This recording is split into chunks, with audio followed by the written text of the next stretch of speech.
ორიტი ეს მჟღავდებოდეს თქვა რაღაც საჯარო შეხვედრებში ეს ბევრად უფრო დიდ უბედურებას მოუტანდა ჩვენ ქვეყანას დარწმუნებული იყავით ამაში რომ ამ შემთხვევაში საქართველოში ნამდვილად დაიწყებოდა შიდა სამოქალაქო დაპირისპირება საქართველო კიდევ უფრო მეტ იზოლაციაში მოექცეოდა ამ ჩვენი უთავო და უჯგო ხელისუფლების მხრიდან და კიდევ უფრო მეტი დიქტატურა დამყარდებოდა საბოლოო ჯამში საქართველოში ანუ მე ვფიქრობ რომ ის ჩუმი მეგობრობის პრინციპი რომელიც არის დამკვიდრებული დასავლეთის მხრიდან საქართველოს მიმართ უნდა გაგრძელდეს მომავალშიც და კიდევ ერთხელ მეორებ ჩვენ უნდა შევეგუოთ იმას ყველანი მოგწონს თუ არ მოგწონს რომ უცხოელი ლიდერები თვითონ შეარჩევენ როგორ უნდა და ვის უნდა შეხვდნენ ახლა ყოველ შემთხვევაში მეც ძალიან კარგად მახსოვს ის დრო როდესაც პრემიერ-მინისტრი ვიყავი მანამდე ფინანსთა მინისტრი და უცხოელი ლიდერები ისე ჩამოდიოდნენ საქართველოში ოპოზიცია საერთოდ არ ხვდებოდნენ ისი არ იყო მნიშვნელოვანი როგორც ოპოზიციის ერთ-ერთი ლიდერისთვის თქვენთვის ჰილარი კლინტონთან შეხვედრა რომ ყოფილიყო ეს შესაძლებელი ახლა ამ დროს მე ნებისმიერ შემთხვევაში თბილისში არ ვიყავი და ახლა ამ შეხვედრას ვერცეთ შემთხვევაში მოწოლი რო ყოფილიყავით არ ჩამოხვიდოდით? მე ერთდროულად ვერ ვიქნებოდი ახლა მოსკოვში და თბილისში ერთდროულად, მაგრამ ახლა შეხვედრა როგორ არის ახლა მის თქმა რომ ახლა ჰილარი კლინტონთან შეხვედრა მნიშვნელოვანი არ იქნებოდა, ახლა მის თქმა ნამდვილად არ შემიძლია. კიდევ ერთხელ მეორე ზედმეტი დასკვნების გაკეთება ამისგან საჭირო ნამდვილად არ არის, მით უმეტეს არ არის საჭირო ამერიკის შეერთებული შტატების სახელმწიფო მდივნის კრიტიკა საქართველოს ოპოზიციის მხრიდან და რაღაც აბსურდული ბრალდებების წარმოება მის მიმართ. ეს სისულელი. თავარი რაც მოხდა ამ ვიზიტის შედეგად, ქალბატონმა კლინტონმა პრაქტიკულად თქვა იგივე, რაც იმავე დღეს მოსკოვში ჩემი თანდასწრებით რუსეთის პრემიერ-მინისტრმა თქვენი პრობლემები ხალხო, თქვენი მოსაგვარებელი. თქვენ თუ არ გინდათ თქვენი პრობლემებით მოგვარება, თქვენი პრობლემები არ მოგვარდება. თქვენ თუ არ გინდათ საქართველოს გაერთიანება, თქვენ თუ არ დაელაპარაკებთ ოსებს და აფხაზებს პირდაპირ, თქვენ თუ ამ პრობლემებს არ მოაგვარებთ, არ განიხილავთ ეს პრობლემები თავისით არ მოგვარდება. ჩვენ შეგვიძლია მხარი დაგიჭიროთ, ჩვენ შეგვიძლია ხელი შეგიშალოთ, ჩვენ შეგვიძლია ნეიტრალური ვიყოთ ამ პროცესში, მაგრამ თქვენი პრობლემები თქვენი მოსაგვარებელია ყველა ნაწილში. ამიტომ ეს გავიგონოთ უნდა კარგად თქვა ხალხმა, თქვენს კარგი გამგონი უნდა გავიგონოთ ეს ყველაფერი კარგად მოვისმინოთ და მემოქმედოთ შესაბამისად. ბატონო ზურაბ, ისევ რუსეთის თემას მინდა შევეხო. სულ ცოტა ხნის წინ ჩვენ უკვე ვისაუბრეთ საუბრის დასაწყისში ამაზე. სააკაშვილმა უკვე ხმამაღალი განცხადებები გააკეთა იმაზე, რომ ის მზად არის აწარმოოს რუსეთთან ღია დიალოგი. თქვენ ბრძანეთ, რომ საკმაოდ ხანგრძლივი პერიოდის მანძილზე ხელისუფლება მოქმედებდა ემისრებით და ფარული მოლაპარაკებებით რუსეთთან. სააკაშვილის ხმამაღალი განცხადებები ხომ არ არის იმის მანიშნებელი, რომ ემისრებმა და ფარულმა მოლაპარაკებებმა მიაღწია რაღაც დონეზე მიზანს და რუსეთიც მზად არის უკვე დაჯდეს სააკაშვილთან მოლაპარაკებებს. მე ამას ვერ გეტყვით ნამდვილად, ამას კომენტარი ალბათ რუსეთის ოფიციალურმა პირებმა უნდა გააკეთონ. თუ შემეკითხებით თქვა რა მინდა, მე მინდა რომ საქართველოს და რუსეთს შორის დიალოგი დაიწყოს დღესვე. თუნდაც საქართველოს დღევანდელი ხელისუფლების პირობებში. ხადია. იმიტომ რომ საქართველოს-რუსეთის ურთიერთობების მოგვარება ბევრად უფრო მეტია, ბევრად უფრო დიდია ვიდრე დღევანდელი და ნებისმიერი მომავალი ხელისუფლება, ვიდრე ნებისმიერი ჩვენგანი, იმიტომ რომ ამაზე გადის საქართველოს გაერთიანების საკითხი. და თუ მოხდა ასე და დაჯდა ორივე მხარე, ანუ წავიდა დათმობაზე რუსეთიც და საქართველოც და პუტინი და სააკაშვილი, ან მედვედევი და სააკაშვილი დასხდნენ მოლაპარაკების მაგიდასთან. თქვენ რა პოზიცია გექნებათ ამ შემთხვევაში? შეიძლება რომ ხელისუფლების გვერდით გიხილოთ მათ მხარდაჭერად. ხელისუფლების გვერდზე რა უნდა მიხილოთ? მხარდამჭერად. როგორც რუსეთში ერთ-ერთი მიღებული პირი. მე არ ვაპირებ ამ პროცესში შუამავლობას, ხო თქვენ თულად არა, შუამავლად ნამდვილად არა, შუამავლად ნამდვილად არ მოგიხსენიებთ ამ შემთხვევაში. არც ვაპირებ, არც ერთი და არც მეორე მხარეს ამ შემთხვევაში. ანუ გვერდზე გაგდებით შესრულებას. ახლა მე ჩემს კონტაქტებს გავაგრძელებ, მე ჩემს საქმეს გავაგრძელებ აუცილებლად, მაშინ ვერავინ ხეს ვერ შემიშლის და ამაში მე ვერავინ ვერ გამაჩერებს. სიკვდილის გარდა შეიძლება, ამიტომ კიდევ ერთხელ ვიმეორებ, როგორ წავა ეს პროცესი, ამას ყველაფერს უნდა დავაკვირდეთ. მე ნამდვილად ამჯერა სააკაშვილის საერთოდ არ ვენდობ იმას, იოტის ოდენადაც, ვფიქრობ, რომ მას ეს პროცესი სჭირდება ან პიარისთვის, ან საერთოდ ხელისუფლების შენარჩუნებისთვის და მზადაა ყველაფერზე ცხადია, კიდევ ერთხელ იფორთხებს მუხლებზე დიდი სიამოვნებით ხელისუფლების შესანარჩუნებლად, ამიტომ ჩვენ უნდა ვიყოთ ძალიან ფრთხილად, ძალიან ყურადღებით, რომ აი ეს პროცესი თუ როდესმე დაიწყება, რაც ასევე თქვათ ბოლომდე მართალი უნდა დარწმუნებული არ ვარ, არ დამთავრდეს შაგრენის ტყავებით, ესე იგი კიდევ უფრო შემცირებით საქართველოს. იმიტომ შაგრენის ტყავითა საქართველოს სააკაშვილის ნებისმიერი მოქმედება, მის ნებისმიერი მოქმედება ამცირებს საქართველოსაც და კიდევ ერთხელ ვიმეორებ მის ვადასაც, მაგრამ მისი ვადა ახლა მე ნამდვილად არ მაინტერესებს, მაგრამ აი საქართველოს რომ მცირდება თვალსა და ხელშუა მისი მოქმედებები და ეს ნამდვილად მაღელვებს. ბატონო ზურაბ, არაერთხელ ახსენეთ, რომ სააკაშვილი მთავარი მიზანი, როდესაც ის მიდის რუსეთთან მოლაპარაკებაზე, არის თავისი ხელისუფლების ვადის განხანგრძლივება. ამ გახანგრძლივების გასაღები რუსეთში დევს? რამდენად არის ეს რუსეთზე დამოკიდებული? რატომ სჭირდება სააკაშვილს მოლაპარაკება რუსებთან იმისთვის, რომ ხელისუფლება გაიხანგრძლივოს? ეს მას კითხე.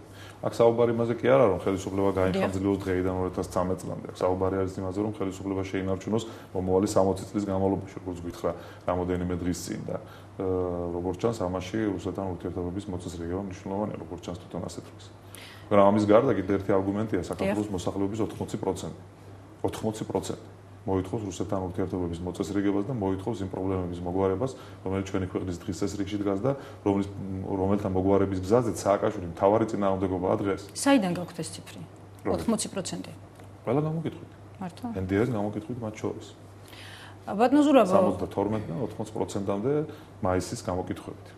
და კიდევ უფრო მეტი ივნისში და კიდევ უფრო მეტი იქნება როგორც ჩანს მომავალში. ბატონო ზურაბ, არც ეს ბევრი დრო დაგვრჩა და ჩვენი საუბრის ბოლოს მინდა კიდევ ერთ საკითხს შევეხო, ეს არის ეროვნული საბჭო, რომელიც დაიშალა თუ არ დაიშალა დღემდე უცნობია, ანუ ჩაიარა ადგილობრივმა არჩევნებმა, მოხდა გარკვეული გადაადგილებები ოპოზიციურ სპექტრში, შემდეგ ყურადღებამ გადაინაცვლა, ასე ვთქვათ, სხვა პოლიტიკურ მოვლენებზე და ეროვნული საბჭო ჟურნალისტების ყურადღების მიღმა დარჩა. მე მაგალითად დღემდე არ ვიცი, არსებობს ეს ორგანიზაცია კიდევ თუ აღარ. ეროვნული საბჭო იყო საარჩევნო გაერთიანება, არჩევნები დასრულდა, ფორმალური პროცედურები დასრულდა. შესაბამისად, საარჩევნო ბლოკმაც კანონის მიხედვით შეწყვიტა თავისი არსებობა და დღეს ეს არაა მთავარი საკითხი. მთავარი საკითხი არის ფართო, დიდი, რაც შეიძლება დიდი, ყველა არ მიიღებს ამაში ალბათ მონაწილეობას, რაც შეიძლება დიდი ოპოზიციური გაერთიანების შექმნა იმისთვის, რომ აი ჩვენი ქვეყნის წინაშე მდგარი პრობლემები მოგვარდეს. მიიღებენ თუ არა ამ პროცესში მონაწილეობას, პირობითად ვთქვათ, კონსერვატორები და ხალხის პარტია, ამას მომავალი გვაჩვენებს. კიდევ ერთხელ ვიმეორებ, აი დღემდე არსებული გაერთიანებების ძალით თუ შეიძლება ასე ვთქვათ, მეშვეობით ამ პრობლემების მოგვარება შეუძლებელია, ამას კარგად ხედავთ, ამიტომ საჭიროა უფრო ფართო, უფრო მძლავრი გაერთიანება და მე დროს დაუთმობდი მხოლოდ და მხოლოდ ამას და ამას უთმობ დროს ამ უახლოესი პერიოდის განმავლობაში. ესაა მთავარი საკითხი. კიდევ ერთხელ ვიმეორებ, საქართველოს მოსახლეობის 100%-ის აზრით. სამი მთავარი საკითხია ჩვენს დღის წესრიგში. 70%-ის აზრით პირველი ადგილზეა მთავარ საკითხად, სოციალური და ეკონომიკური პრობლემები, 20%-ის აზრით საქართველოს გაერთიანება, სამწუხაროდ თანმიმდევრობა ასეა, 10%-ის აზრით დემოკრატია და სამართლიანობა, ამ პრობლემების მოგვარება აუცილებელი, ამ პრობლემების მოსაგვარებლად მთავარი მოგვარების გზაზე მთავარი წინააღმდეგობა სააკაშვილი და მისი რეჟიმია.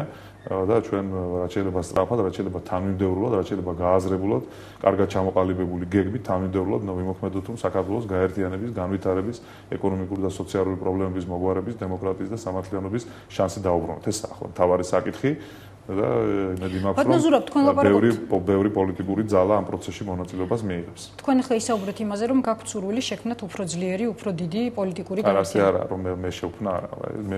თქვენ მინდა რომ შექმნას, და თქვენ ბრძანეთ რომ ამითხართ დაკავებული. მე სხვა რამ მაინტერესებს, შესაძლებელია თუ არა ამ ახალ პოლიტიკურ გაერთიანებას, რომელიც ალბათ შეიქმნება თქვენი ძალისხმევითაც მათ შორის დაერქვას ეროვნული საბჭო. არ ვიცი, ნამდვილად ვერ გეტყვით ახლა ამას ვერაფერს. შესაძლებელია. კარგი, დიდი მადლობა. მადლობთ. ჩვენი სტუმარი იყო ზურაბ ნოღაიდელი, გადაცემაში რეკლამის დრო, რეკლამის შემდეგ უკვე შორენა შავერდაშვილთან ერთად დავბრუნდებით ეთერში.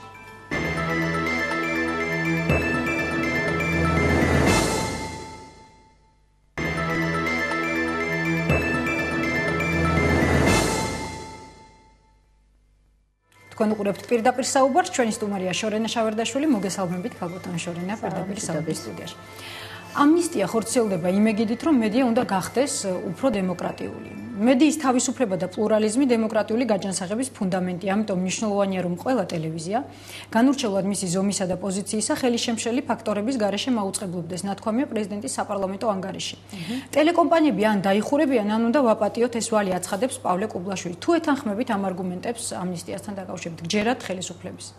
იცით რა, თავისთავად ეს განცხადება, ასე ვთქვათ, რიტორიკა, ხო? და იდეა შეიძლება იყოს ძალიან კარგი და მართლაც ემსახურებოდეს მედიის გაჯანსაღებას. მაგრამ აქ მეორე საკითხია, რამდენად რა მოხდა რეალურად პრაქტიკულად რა ხდება, ხო? იმიტომ რომ მედიის მხარდაჭერა და განვითარება, ხო, თავისთავად ძალიან კეთილშობილი მიზნებია.